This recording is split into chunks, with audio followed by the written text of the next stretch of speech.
Golden Radio Hour.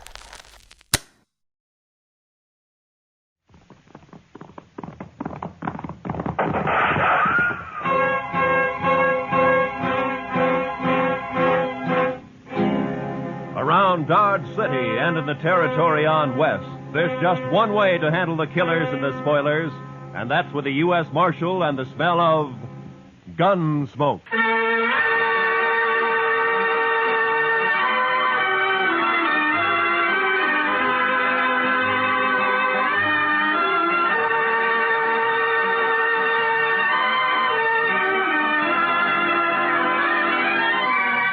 Gunsmoke, starring William Conrad. The story of the violence that moved west with young America.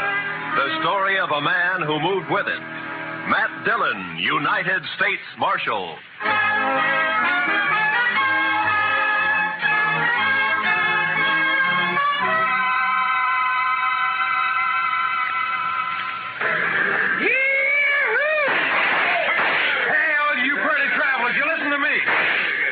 You gotta get welcome to Dodge City proper like. Hey, you there, mister. I said you. Are you addressing me, sir? I reckon I am. You a preacher? Not exactly. You dress like a preacher. If you'll excuse me. Back up, fancy pants. If you ain't no preacher, I figure on making you dance some for the folks. You think you can hoorah me? Dude, I said dance. Dance or the next shot will take off one of your toes. I don't think I'd like that. Doc, no. All right, Thorne, put up the gun. Marshal, you got a wild and woolly town here. Marshal, you move aside. I'm going to make this grinning dude kick up his heels for us. I'd say that might be quite a trick, Thorne. Unless he's changed a lot since I last met him. Have you, Doc? Not for the good, Matt. I was afraid. You pasty-faced tenderfoot. I said for you... Shut up, Thorne. He's drunk, Doc. He's dead. You just don't know it yet. I'll take it good if you'd meet me later at my office. All right, Matt. To you. Well, that's sure a lot of talk. Now I'm going to shoot that dude's boot heels. Fire one shot and I'll pistol whip you, Thorne. What's that? You're kind of forgetting who's holding a gun, ain't you? Oh! I wasn't forgetting. Oh, my wrist. You broke my wrist. I doubt it. Now let's go to jail. Oh, you can't put me in jail. I'm Thorne Finley. Move. Oh, you wait till I tell Big Jack about this, and I will, too. Do that. He might be grateful to me for saving your neck. You pulled some fool stunts, Thorne, but you've never been closer to dying than just a minute ago. You mean from that fancy pants? Oh, I could handle 6 like him. That makes you a lot of man. I can name a dozen pretty good gun hands who can't handle one of him. What? That's Doc Holliday.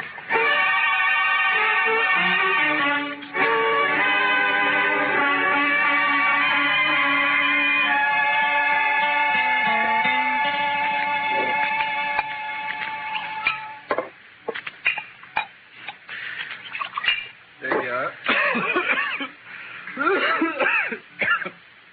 Salute, Matt. Salute, Doc.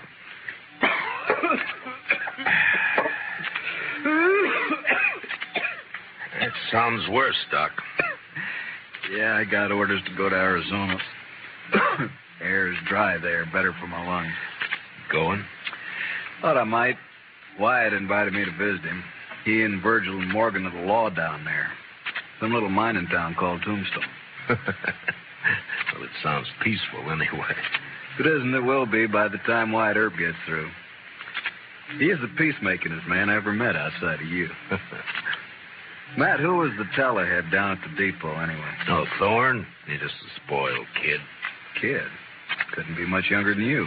Sure, but Thorne never grew up. His father has coddled him and protected him and gotten him out of scrapes ever since he was a pup. He's never had to be a man. Not with Big Jack wet nursing him. Big Jack. Big Jack Finley. Oh, you know him? I've heard of him. Well, that figures. He owns about half of Kansas. Star in a box runs more cows than he can count. Swings a lot of weight in Dodge. Yeah, too much. Mr. Dillon?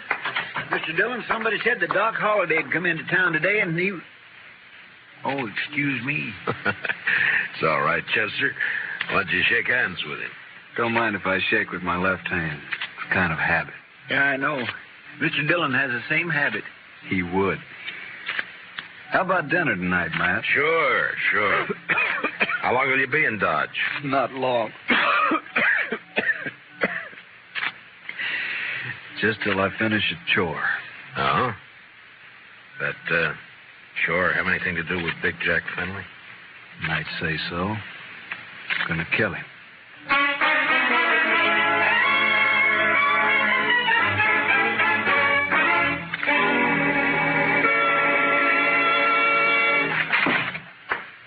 All right, Dillon. Turn him loose. You, forgot to close the door, Mr. Finley. You going to turn my boy loose? Or I'm going to have to do it for you. You got a writ of habeas corpus? Writ? Thorne didn't commit no crime. The charges are drunken, disorderly, disturbing the peace, and attempted assault with a deadly weapon. I was. You still need a writ. But, man, Judd Nathan does what I say, and you know it. Don't you think I can get a writ? I'm sure you can and will. You always do. Then what's the point, Dillon? It's just a lot of useless red tape. It's the law. Close the door on the way out.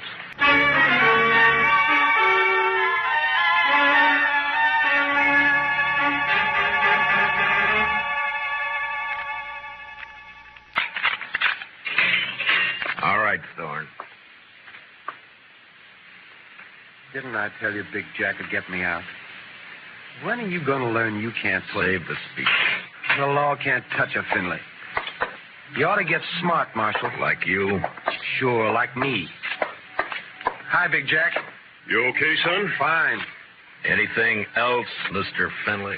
Why, yes. My boy here is a little boisterous sometimes, I know. High-spirited, you understand? Uh-huh. So? So, I want to put a stop to all this nonsense of yours arresting him every time he kicks up his heels a bit. Now, go on. Well, I'm offering you a job. Let's say protecting my interests. $200 a month. And no work, naturally. I see we understand each other perfectly. No work, of course. All I have to do is just shut my eyes whenever Junior here breaks the law, huh? I said we understand each other. There's no need to elaborate on it, Dillon. There's a big need. Only how do I explain to a person like you that some men don't wear a price tag? Huh? How do I explain how I feel about a so-called respectable citizen making the law his private doormat? Hey, you're nothing but the stupid gunman I've always thought you were. I understand you took the part of Doc Holliday against my son. I kept Thorne from committing suicide, yeah. You sided with a notorious killer against an important citizen of this community. Now I'm telling you, Dillon, Holliday, I don't want him in Dodge tomorrow. Doc may be a gunfighter, but he's clear with the law, Finley, and a better man than your son will ever be. What? Why, That hurts, doesn't it? I'm serving notice, Marshal. You run that killer out of Dodge City, or I'll do it myself.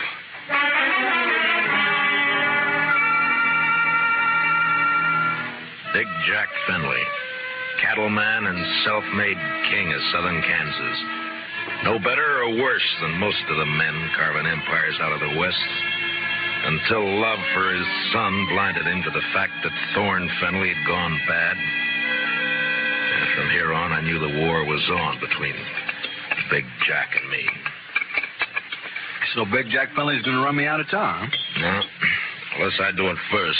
Oh? I do something naughty, Matt? Well, you threatened a man's life. That.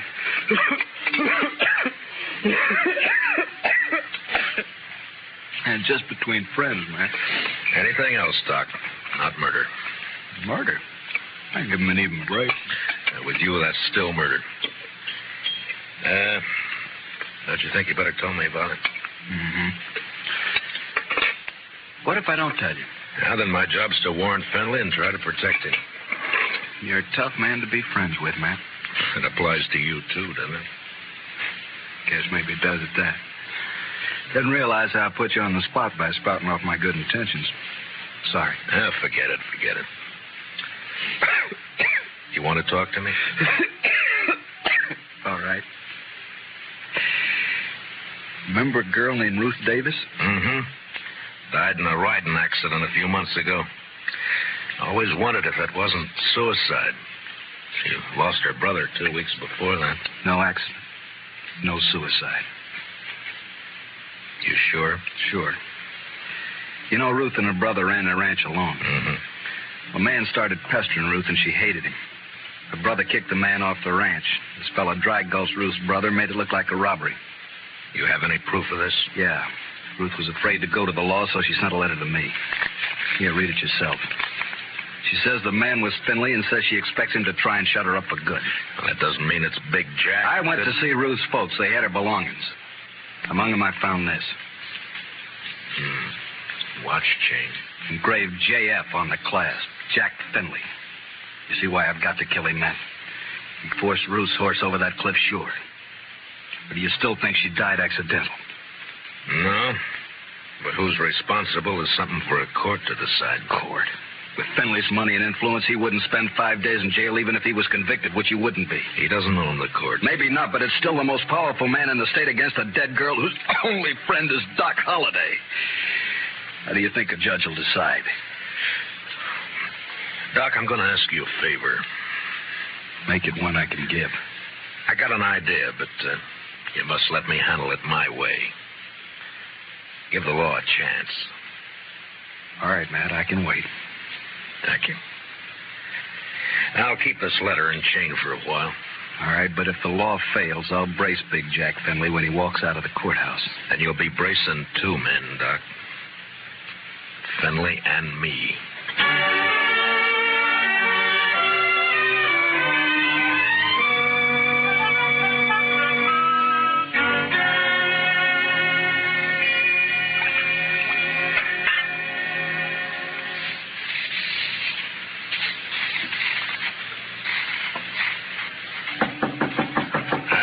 Come in.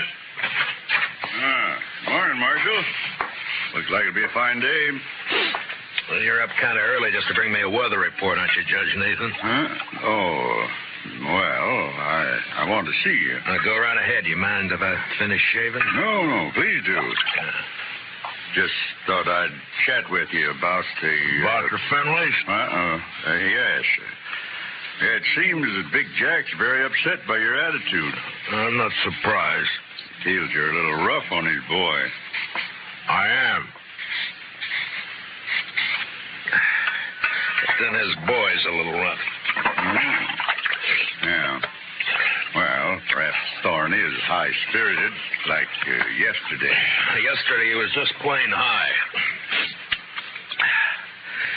Tell me, Judge Nathan, how do you like being on Finley's payroll? What? You know, you used to be a pretty decent person. Oh, you can't talk to me like... Yes, I can. I'm sending a copy of Thorne's record to the governor. Governor? And with it, I'm sending a list of the writs you've issued to get him out of jail and a copy of the court records. I've only tempered my justice with mercy, that's all. Thorne's been arrested for 18 offenses, convicted of 10, spent no time in jail, and paid a total of $15 in fines. I'd say you've been very merciful. You said you were sending this to the governor. You haven't actually mailed it yet? No. You got an out. Not that I don't feel justified in any decisions I've made, but such a report might cause undue talk at the Capitol. And ruin your political hopes. Well, my conditions are simple. Get off Finley's payroll now. Very well. And give me cooperation from here on, no matter who's involved. Do that and I shelve the report. I'll do it. Mr. Dillon, trouble's a-making. What kind of trouble, Chester? It's Big Jack Finley, Mr. Dillon. He's rounding up his crew at the Alfraganza. They're going to ride Doc Holliday out of town on a rail. Did you cut yourself shaving?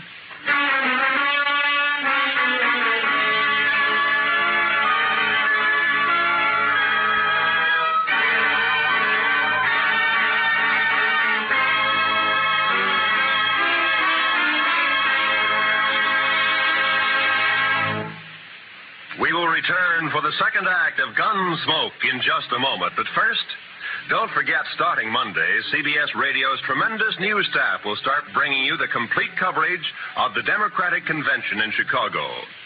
As you found during the Republican convention, CBS Radio never misses. So starting Monday, stay with CBS Radio all day and evening for the Democratic convention. Now, the second act of Gunsmoke.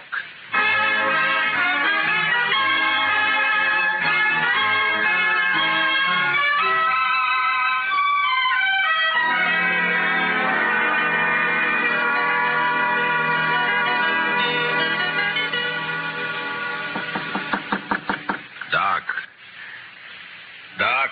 What? Wake up, Doc. It's Matt. Oh.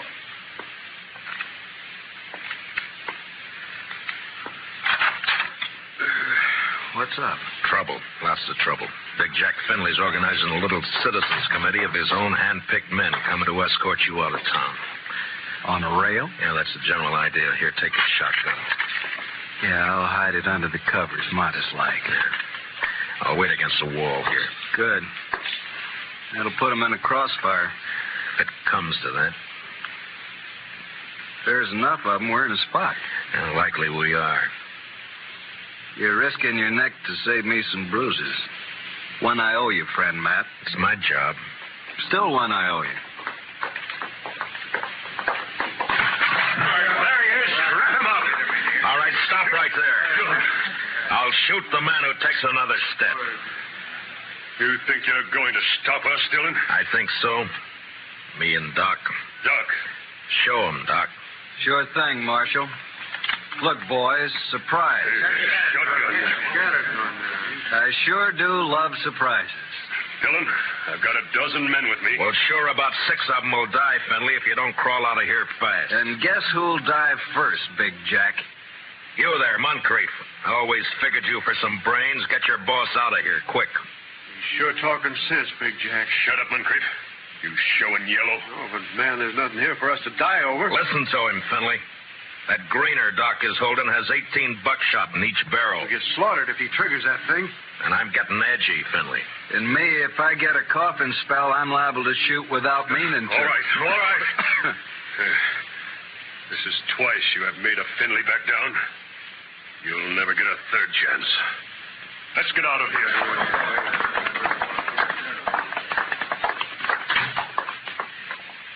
Matt, when you going to arrest him? When I'm ready. Not long. I hope not. Getting impatient to see that man dead.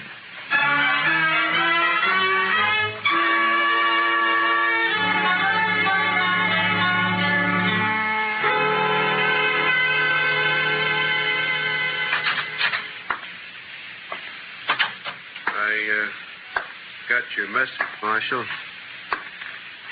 I hope it's important. It is, Moncrief. How long you been foreman for Big Jack?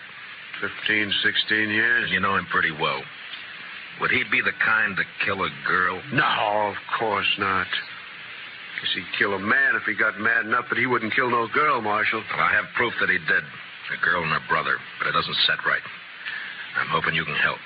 What's your proof, Marshal? A letter that names Finley as the man. Ruth Davis wrote it before she died. Ruth Davis. And this watch chain was found with her belongings. It's engraved on the back. I know. I was with Big Jack when he bought this chain in Chicago. It was right after his wife died. Big Jack wear it all the time? You rode the right hunch, Marshal. What? Thorne is your man, just like you figure. He had a yen for the Davis girl, but he kept it quiet. Guess he didn't want it known she throwed him over. But the watch chain... Big Jack gave that to Thorne on his 25th birthday. Whole ranch can testify to that. Good. All right, thank you, Moncrief. You, gonna try and arrest Thorne? Why? If Big Jack believes Thorne killed that girl, it'll break his heart. Broke her neck. If he don't believe it, Then? he'll protect Thorne.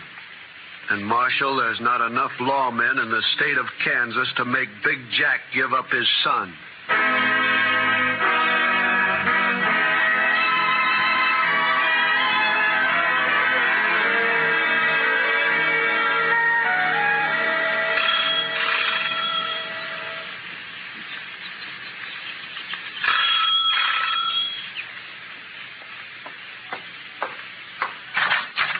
Oh, it's you, Marshal.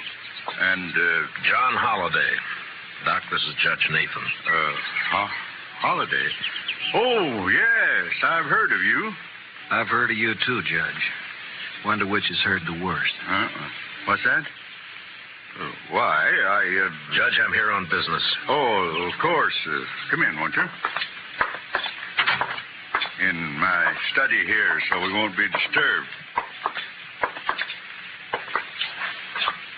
Now, what is it, Marshal? I want you to swear out a warrant for Thorne Finley's arrest. Charge, murder.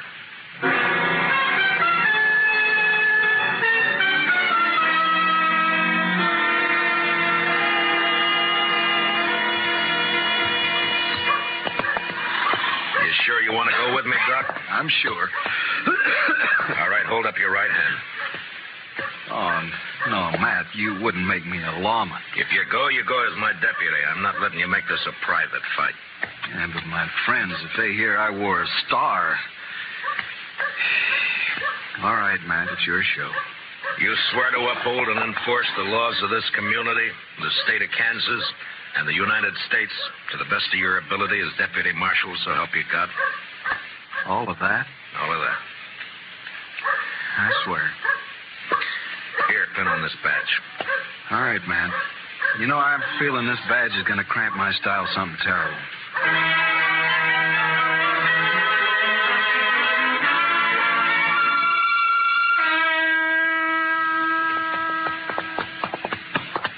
Better breathe our horses going up through this pass. We still got a good ride ahead. How far? Oh, about 10 miles. What do you think, Matt? Will they fight? Well...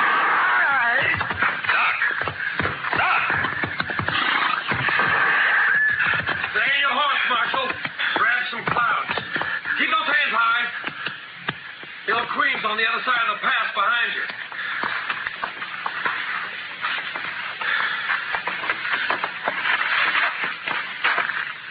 That's being smart, Dillon. Queen will drop you if you touch her gun butt. You're handy at this bushwhacking, aren't you, Thorne? If Doc... He's all right. My slug seems to have bounced off his thick skull. Good. Yeah, let's pull your teeth. Better you do it. With your left hand, reach down and across slow. Pull your gun out with your fingertips and toss it away. Nervous? Just cautious. Or maybe this Queen doesn't exist, huh, Thorne? Queen! Queen's one of Dad's men, but I pay him extra to work for me. Any more questions? I guess not. There's my gun. The rifle next.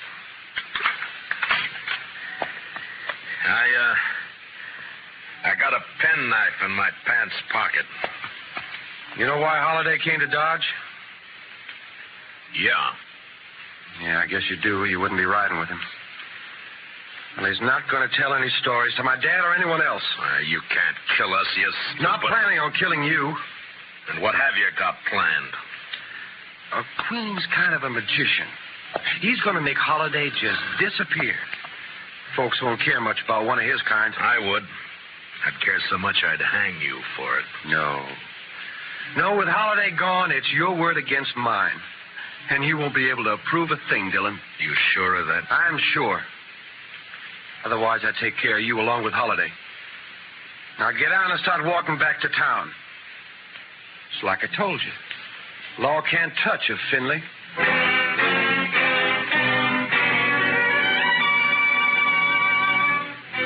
It was no time for heroics, so I walked. When I reached a turn, I cut back through the rocks, but it was too late. They were gone. And with them, the horses, guns, and Doc Holliday. 2 miles up the road, I found my horse turned loose. And with a mind full of cold hate, I raced onto the Star in a box. On the front porch of the ranch house was one of Big Jack's men. Hold it right there. Out of my way, mister. I'm in no mood to shake hands. Where you heading, lawman? You don't hear well.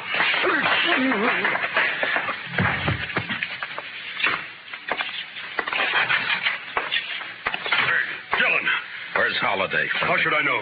Get off my ranch. And where's that prize son of yours? What? Trot him out. I want him. Do you now? What on earth for? Thorne, put that gun away. Oh, no. This is just in case the marshal loses his temper. I've lost it, Junior. Sure. Dillon, I've had all I'm going to stand from you. You just think you have. Where's Holiday, Thorne? Where'd Queen take him? Holiday? Why, I haven't the faintest idea. Where is Queen, Dad? The riding fence line, but... See, Marshal, we don't know where your friend is. You're under arrest, Thorne. What's that? Ask him to show the warrant. Here. Read it, Finley. Oh, no. No, that's not possible. The judge wouldn't issue a warrant without proof. He has proof, Thorne. This is a lie. Thorne couldn't be guilty of murder. No. Take a look at his face. Son. Daddy's trying to frame me. Don't let him get away with this. No, I won't. I won't. Get out, Dillon. Man, open your eyes. This is not going to help you. You heard me. I don't believe you, your warrant, or your proof. I believe my son. So get off this ranch. Get out of the state. You let me see you again, so help me, I'll kill you myself. Forget me. You're bucking the law. You can't. I make my own law. So do I. Doc Holiday. But you're supposed to be dead. Queen was supposed He's to... the one who's dead. I carry a knife in my boot just for men like him. Thorne, God help me. You are guilty. He sure is. And if he knows any prayers, he'd better get them over with. No, Doc. He goes back with us as our prisoner. You're wrong, Marshal. I'll take care of my son. Dad, no. You rotten, lying, murderous pup. Please don't. I should have strangled you in the cradle when you were... Stay away, I'll shoot. I'll shoot you all. Finley, look out! I threw myself at Finley, and both of us hit the floor, rolling away from Thorne as he raised his gun to fire. Then in the doorway, the blood-stained, terrible figure of Doc Holiday went into action. His pale hands blurred over his holster. Ruth Thorne!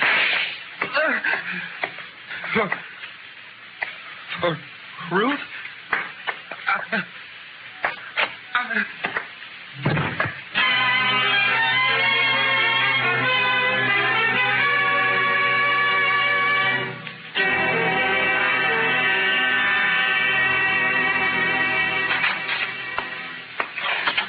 Ready to leave, Mr. Holiday. Thanks, Chester. You sure you want to stay around a while, Doc? Yeah, we're good friends, Matt, but you're a peace officer. I guess I'm not a very peaceful man. You could be, Doc. No, I'm not going to change, and you shouldn't. Law needs men like you. No, if I stayed, there's too good a chance I might cross you. Yeah? Then I'd have to meet you over gun barrels, and it's one thing I'm afraid of. So long, Matt.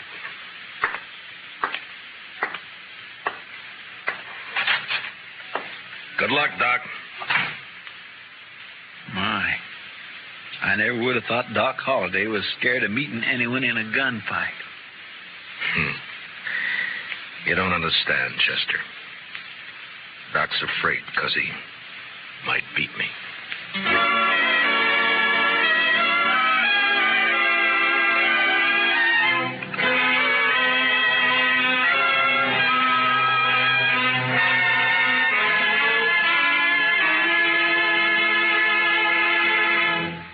Gunsmoke, under the direction of Norman MacDonald, stars William Conrad as Matt Dillon, U.S. Marshal. Tonight's story was specially written for Gunsmoke by Herb Purdom, with music composed and conducted by Rex Corey. Featured in our cast were Harry Bartell as Doc Holiday, with Lee Millar, Nestor Paiva, Ralph Moody, and Tom Tully. Parley Bear is Chester. Join us again next week as Matt Dillon, U.S. Marshal, fights to bring law and order out of the wild violence of the West in Gunsmoke.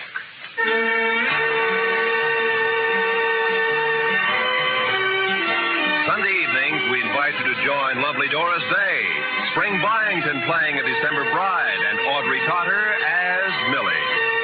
They're here on most of these same CBS radio stations. This is Roy Rowan speaking. This is the CBS Radio Network.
Around Dodge City and in the territory on West, there's just one way to handle the killers and the spoilers, and that's with the U.S. Marshal and the smell of gun smoke.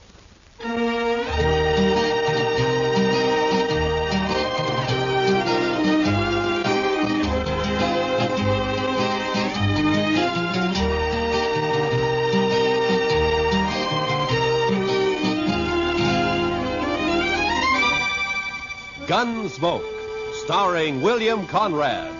The story of the violence that moved west with young America. The story of a man who moved with it. Matt Dillon, United States Marshal.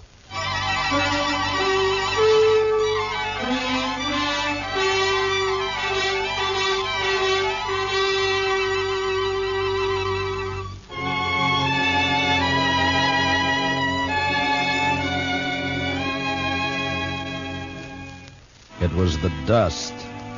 The heat was bad enough in Dodge City, but out on the plain, it was the dust. The sun was a burning red-brown chip in the sky, and the sweat on a man never had a chance to drop. It was blotted and dried with dust. Doc, Chester, and I had ridden to old man Gore's place 10 miles out. He'd had some trouble with one of the hands. Fellow had gone loco with liquor and had been shooting up the cattle. We found him, stripped naked nearby on his haunches, crying, drunk over a parched water hole. Doc had got him to bed and fixed him up some. And now we were heading back for Dodge. Darn horse. Seems he's just bound to stomp all the dust in Kansas in my eyes. Maybe the marshal will buy you a camel, Chester. This keeps up, we'll all buy camels. I remember the time back in Waco when I was just Doc, a small... Chester, boy. You see something ahead on the side of the trail there? Yeah, maybe. It looks like some poor calf strayed off and dropped. I don't think so. It looks like a man. Come on.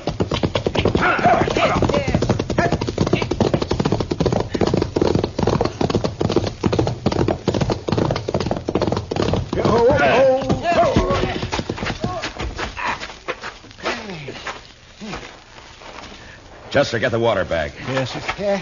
Let me have a look, Marshal. Yeah. Let's see. Heat. Is he all right? Well, depends on how long he's been lying here. Here you are, Mr. Dillon. Open up his shirt, Marshal. Chester, get some of that water on his wrists. All right. It looks like an Easterner, huh? Sure not dressed for this country. Oh, no, that's better. That's better. Try to get a few drops in him. All right. No, not too much, Chester.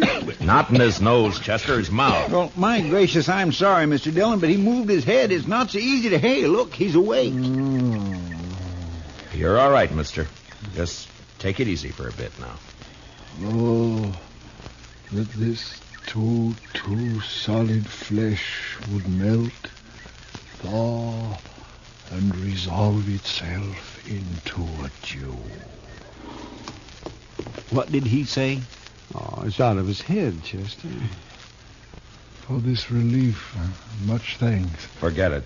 Chester, get around the other side and shade him from the sun. Yes, sir. The sun. I begin to be weary of the sun. I don't blame you. What happened?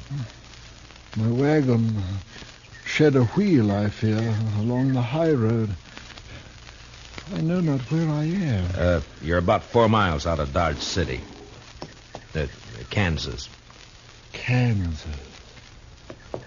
I would give all my fame for a pot of ale and safety. We better get him to town quick. He's in a bad way. Delirium. You think you can make it on a horse? We'll take him into Dodge.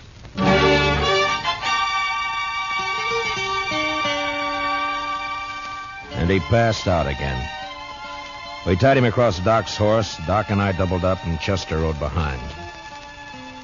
The stranger was a tall, skinny man with a face like a friendly mule.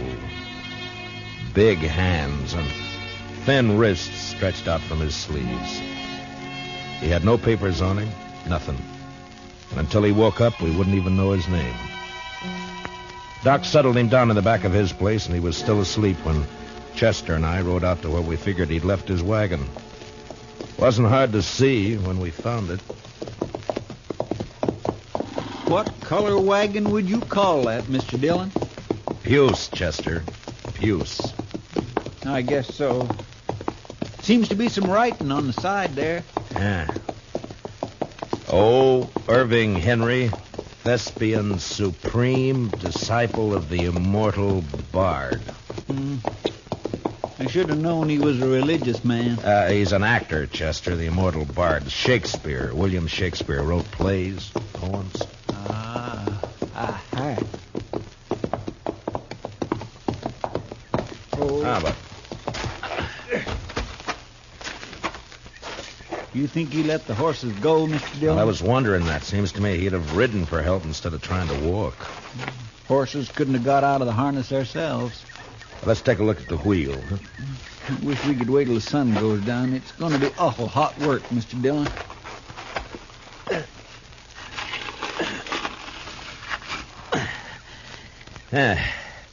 It's not too bad. The pin fell out.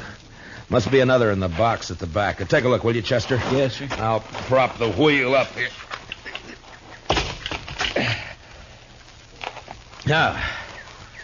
Mr. Dillon? Yeah, can't you find it? Will you come here a minute? What's the matter?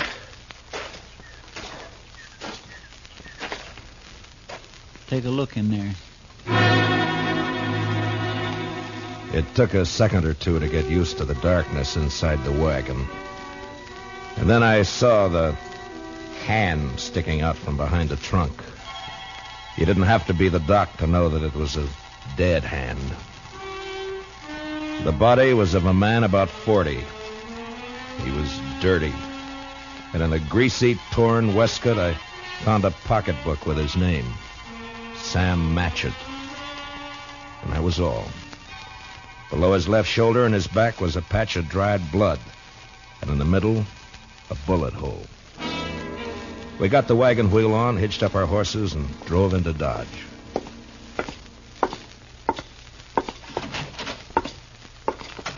Doc? Oh, that's you, Marshal. Yeah. Yeah, be right out. All right. Get that fella's wagon fixed up? Yeah, I brought it in. Is he awake? Oh, I haven't looked in the last half hour. I was making coffee. You want some? No, thanks. Oh, it's a funny thing about coffee when it's hot weather like this. Drink it scalded and it makes you feel cooler outside. Look, Doc, I got to see that fellow. I want to ask him a couple of questions. Oh, that's so? I found a dead man in the back of his wagon. You don't say. You better take a look. Chester's bringing him in the side. Oh, sure. You want to go on back? Yeah, thanks, Doc.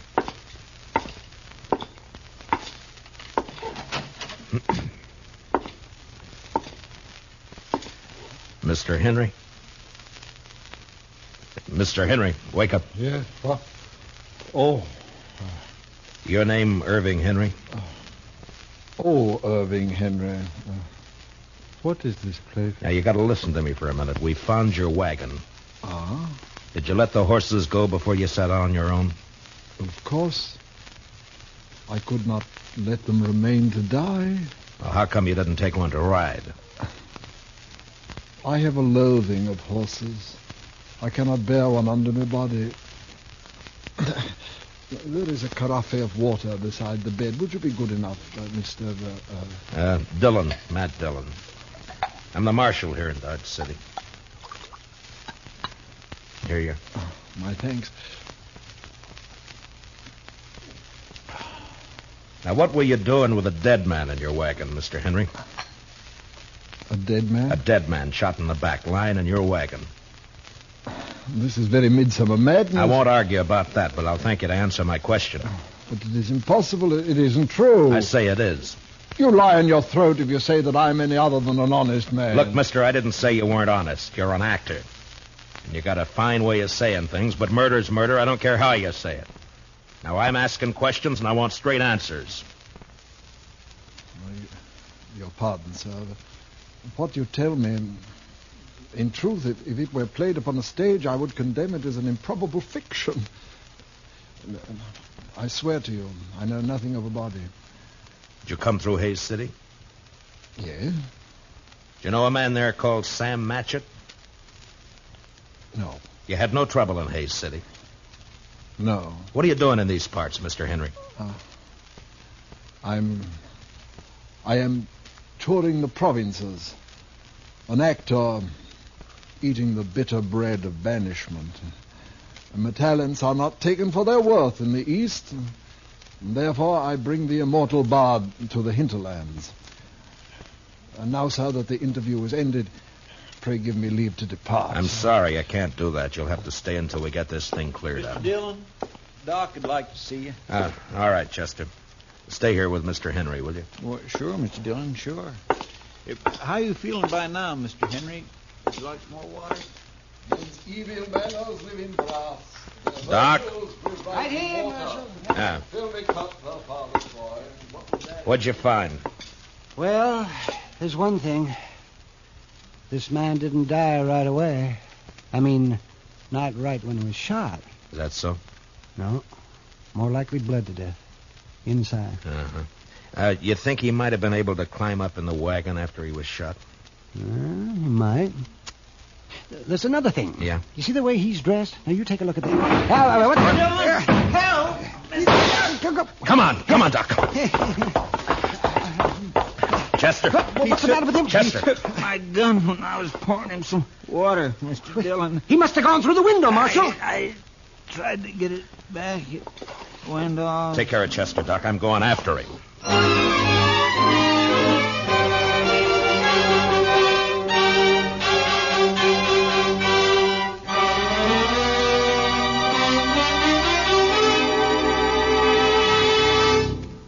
We will return for the second act of Gunsmoke in just a moment. But first, do you know how old the school building in your community is? If it's over 25 years old, the chances are that it's woefully inadequate to the present demands on it. Certainly thousands of schools all over America are unable to meet the needs of a greatly increased enrollment. And all our school children will suffer unless all of us work actively to improve conditions. Join with the groups in your community working for better school conditions. Remember, better schools build a stronger America. Now, the second act of Gunsmoke.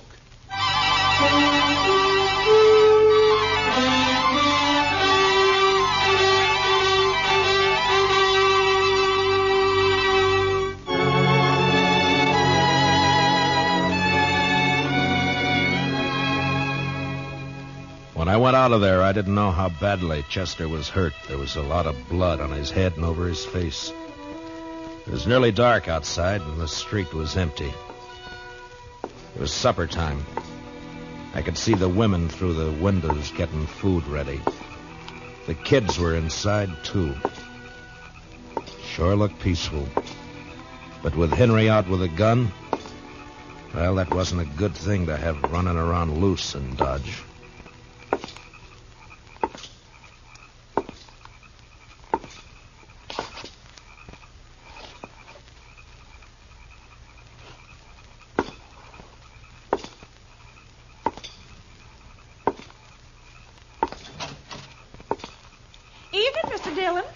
Did you see a man run down the street, Miss Fletcher? Well, no. Oh, you better get inside and lock your door. Don't come out again. There's a killer loose.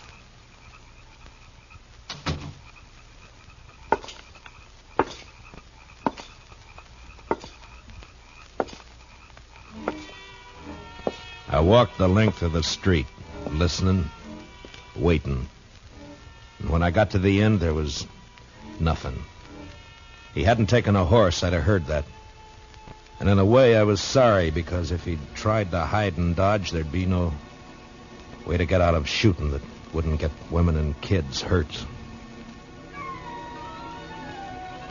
A breeze came up and swirls of dust flew around, and then settled as the air became still and hot again. I went back to Doc's place.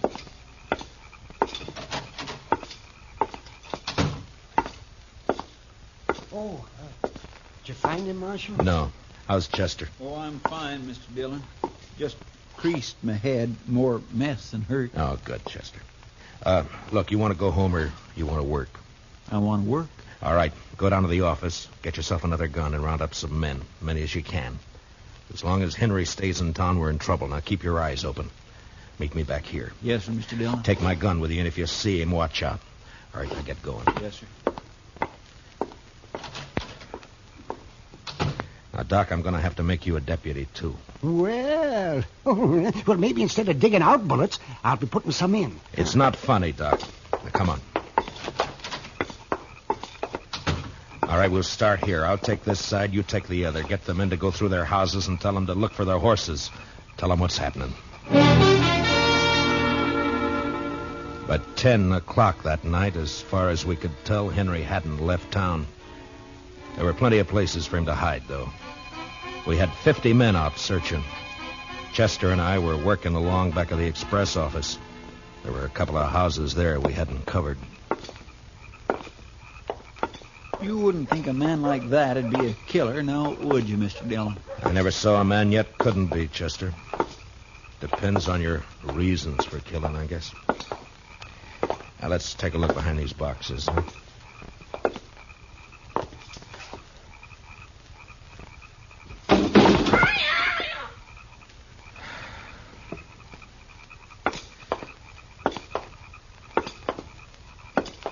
You think he could have got this far? Yeah, he might. A lot of back streets to sneak around in the dark. That's Miss Cullen's place there, isn't it? Yes, sir. Looks like she's still awake. Light burning back there. Yeah.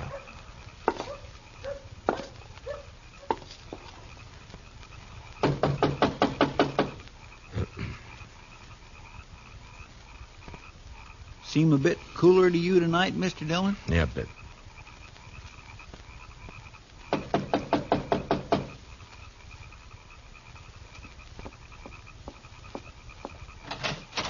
Oh, evening, Miss Cullen. I'm sorry to get you up, but we're looking for a man, a stranger around. He's tall, thin. You seen anyone about tonight? No. No, I haven't. Oh? How's the kids? Oh, they're fine. Thank you, Mr. Dillon. Fine. Uh-huh. Well, you keep the place locked tight, Miss Cullen. Don't let anybody in tonight unless you know who it is. All right. Good night, Mr. Dillon. Good night, ma'am. Well, now that's strange. She didn't even say hello to me, and I know her better than you do, Mr. Dillon. Chester, round up the others. Get them over here. I don't know why she... He's in there with her. I think he's got the kids in the sleeping room. Oh. Sent her out to get rid of us. Now, I'm going to try and get in. Don't do anything when you come back. Just put the men around the house. Yes, sir.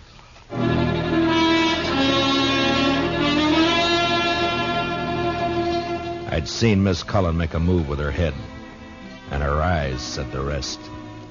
When I told her to lock up, I shook my head, and I hope she understood.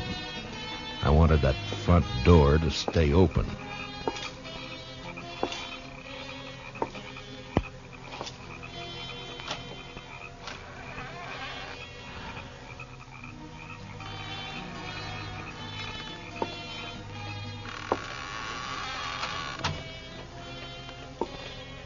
Keep my promise as soon as I can. He was in there, all right. I could hear him. I wanted him alive, but I wasn't going to risk hurt to Miss Cullen or the kids getting him. Please. I did what you asked. Don't hurt the children, please. They will never know this night. And in the morning, when they're awake. What's that?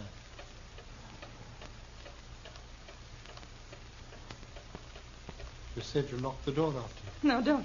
Don't. I shall keep the pistol turned to the girl's head now. Someone is here. They try to take me.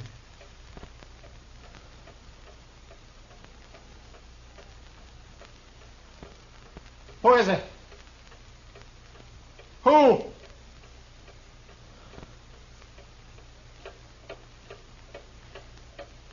Mr. Dillon, go away. Please. He'll kill us.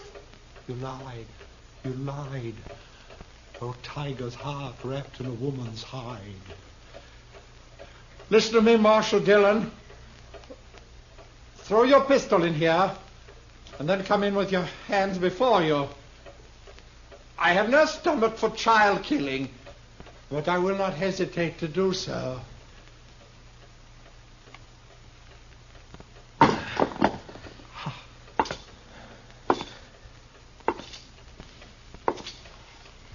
Now give me the gun, Henry. No. You won't be able to get out of this. I must. There is living to be done. You know that fancy talk isn't going to help either. Now, why don't you climb down? What happened to Matchett? Nothing happened to Match. Why'd you kill him? I didn't. In 5 minutes or less, there'll be 50 men or more around here. Now, what are you going to do? I don't know. If you didn't kill Matchett, you'll get a chance. I'll see to that. There's no use going on this way. Give me the gun. I cannot. It is my prop of salvation. No gun is salvation to anybody. Put it down. You must tell the men to go away, Marshal Dillon. I'll have to take one of these children with me for my protection. No! Shed a tear for me, madam. I have the greater need. You do a lot of talking, mister. I'd like to see you turn the gun away from that kid's head. That'd take more than talk, wouldn't it, though? I have no skill with such a weapon. Why should I match with you? I want to live. You're going about it the wrong way. The smallest worm will turn, being trod upon. Meaning? You gave me no choice when you brought me here. Would have been better to have left me lying in the dust. You don't understand. You don't know. Well, why don't you tell me? What good would it do? It depends.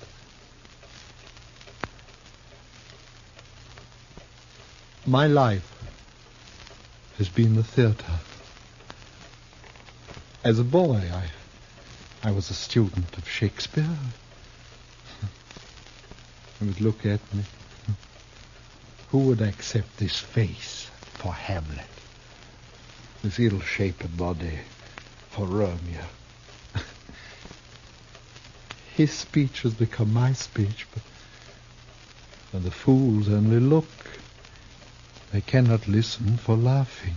There have been ugly men before you. It hasn't been cause for murder. Why'd you kill Matchett? In New York, there was a man, a gross, stupid man who fancied himself an interpreter of the bard. He took me, as his apprentice. And together we set out for the tour. I would play only the voices. Never Richard. Never Henry. Never Lear. Only the voices. Whilst he, stumbling, drunken, he muddled and tore to a tatter the words that I should have spoken. You killed a man because you wanted to play a hero? How easily murder is discovered. Yeah, sometimes, I guess. It was yesterday. We were leaving Hayes City. We played there for 2 days, and it made me a laughing stock. It was night, and he became drunk and threatened to leave me in the next town. I made him stop the wagon, and taking up a pistol, I shot him. He did not die at first, and when I saw what I had done, I wanted him to live. And I put him into the wagon, and I drove on, hoping to find a doctor. Then, as the night passed, I saw that he had died. And I was afraid. The wagon broke down? Yes, I put my purse into his clothes and took his name for mine. How I've hated the name of Sam Matchett. But you wouldn't understand. I wouldn't? Well, what now? I want to live. I want my chance. You've done a murder. I can't let you go. You know that. Don't make it harder. I lost my husband 2 years ago. I know what it is to be alone. You've been alone, haven't you? I'm sorry. But you killed someone. We may pity, though not pardon, dear. I'm going now, Marshal. If you walk out of there with your gun, you're a dead man. Death's a great disguiser. I must have my chance. Don't do it, Matchett. There'll be killing. Madam, forgive me. I would not have harmed your children. Matchett, put down your gun. Let me go my way. Please. There are a lot of men waiting for you out there, Matchett. You know what'll happen if you open the door.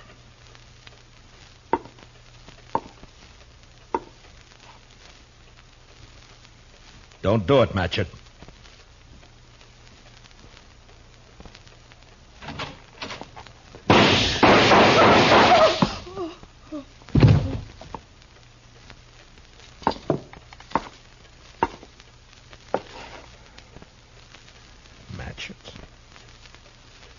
Sleep,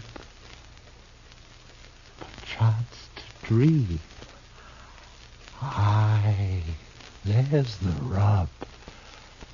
For in that sleep of death, what dreams may come.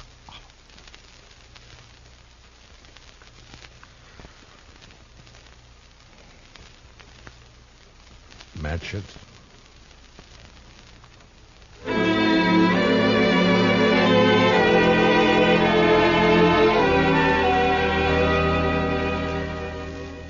He knew he was going to die. The minute he opened that door, he knew it. And maybe he wanted to, because he fired first, a single shot. We buried him in back of the church, and I found some words in a book to put on his grave. He that dies pays all debts.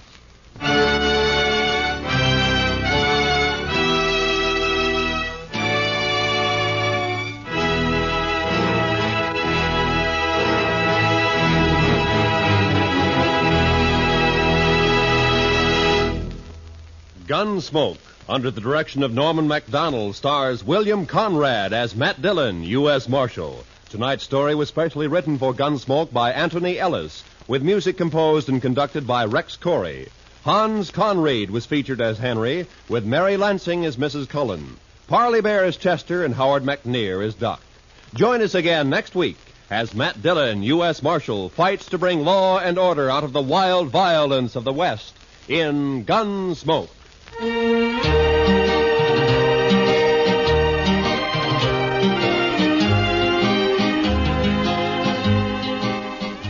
Roy Rowan speaking. Remember, Gangbusters going to action Saturday nights on the CBS Radio Network.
Thank you for listening. Please like and subscribe.